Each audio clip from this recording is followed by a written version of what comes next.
சென்னையில் ஆளுநர் RN ரவியை சந்தித்த பாஜக மகளிர் அணியினர் செய்தியாளர்களை சந்தித்து வருகின்றனர். நேரலையில் பார்க்கலாம். அறிவிக்கப்படாத அவசர நிலை தமிழகத்தில் நிலவுகிறது. இதற்கு நாங்கள் எங்களது வன்மையான கண்டனத்தை முதலில் தெரிவித்துக் கொள்கிறோம்.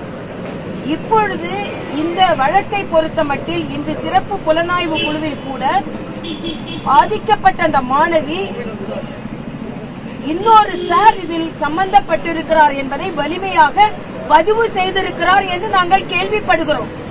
அப்படி என்றால் அந்த சாரை ஏன் மறைக்கிறீர்கள்?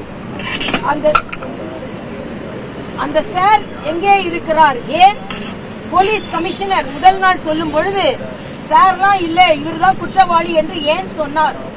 யாரை காப்பாற்றுவதற்காக நீங்கள் இதை மைக்குக்கே பொறுக்கலப்பா. தமிழ்நாட்டில் உள்ள பிரச்சனை மைக்குக்கே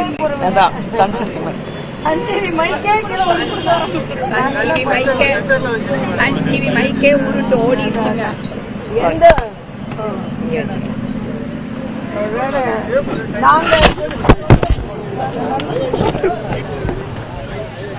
ஆக எந்த ஊரை சார்ந்தவர் இந்த சார்? எந்த ஊரை சார்ந்தவர் இந்த சார்? எந்த இயக்கத்தை சார்ந்தவர் இந்த சார்? எந்த பகுதியை சார்ந்தவர் இந்த சார்? இது இன்று எங்களுக்கு தெரிய வேண்டும். மரியாதைக்குரிய ஆளுநர் அவர்கள் கனிவோடு நாங்கள் எல்லோரும் எங்களது கருத்துக்களை சொல்வதற்கு பொறுமையாக கேட்டறிந்தார்கள். ஆக அந்த பெண்ணிற்கு நியாயம் கிடைக்க வேண்டும். இது மட்டுமல்ல, இந்த ஒரு வழக்கு மட்டுமல்ல, நாங்கள் எங்களது கோரிக்கையில் கொடுத்திருப்பது தொடர்ந்து ஆளும் திராவிட முன்னேற்ற கழகத்தினரால் பெண்கள் பாதிக்கப்பட்டு வருகிறார்கள் என்பதை நாங்கள் இங்கே அதிகாரப்பூர்வமாக சொல்லி இருக்கிறோம். இதுல நீங்க பாத்தீங்கன்னா 30/8/2024 4வது படிக்கும் ஒரு குழந்தை பாலியல் பலாத்காரம் செய்யப்பட்டிருக்கிறார். அதே மாதிரி 14/8/24 4 மனிதர்கள் சேர்ந்து கூட்டு பாலியல் பலாத்காரம் செய்திருக்கிறார்கள். இவர்கள் திராவிட முன்னேற்ற கழகத்தை சேர்ந்தவர்கள் என்று பதிவு செய்யப்பட்டிருக்கிறது. அதே போல 6/8/2023 வலசரவாக்கத்தில் இதே ஒரு பாலியல் பலாத்காரம் நடந்திருக்கிறது. அதுவும் திராவிட முன்னேற்ற கழகத்தை சார்ந்தவர் தொடர்பு கொண்டிருக்கிறார் என்பதையும் இங்கே நாங்கள் பதிவு செய்திருக்கிறோம். அதே போல 12/4/2023 ஒரு 6 வயது குழந்தை பாலியல் பலாத்காரம் செய்யப்பட்டிருக்கிறது. அதற்கு இவர்களுக்கு தொடர்பு இருக்கிறது. 2/1/2023 2 நபர்கள் DMK யூத் விங்கோடு தொடர்புள்ளவர்கள் இதே போல ஒரு செக்ஷுவல் அசால்ட் ஒரு விமன் கான்ஸ்டபிள் மேல நடத்தியிருக்காங்க. அதுவும் அதிகாரப்பூர்வமாக இங்கே பதிவு செய்யப்பட்டிருக்கிறது. 27/3/2022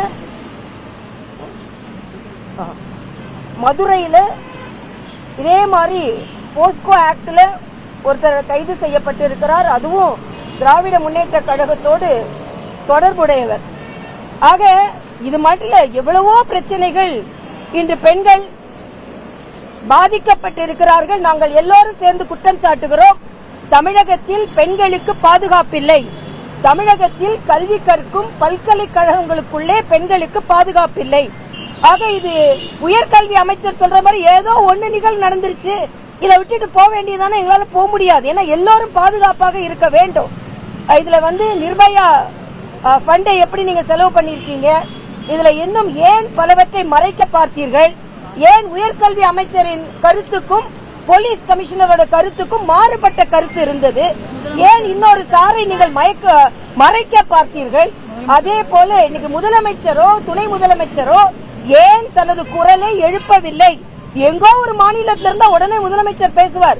தனது மாநிலத்தில் இப்படிப்பட்ட ஒரு பிரச்சனை நடந்து கொண்டிருக்கிறது, ஏன் நீங்கள் வாயை திறக்கவில்லை? அதுல வேற சகோதரி கனிமொழி சொல்றாங்க, விசாரணை முடிஞ்சிட்டுனா யார் அந்த சார்னு தெரிஞ்சிருதான். ஆக விசாரணை சரியா நடக்காதுன்றதுனால நாங்க பயப்படுகிறோம். ஏனென்றால் குற்றவாளிகளுக்கு நீங்கள் உறுதுணையாக இருக்கிறீர்கள்.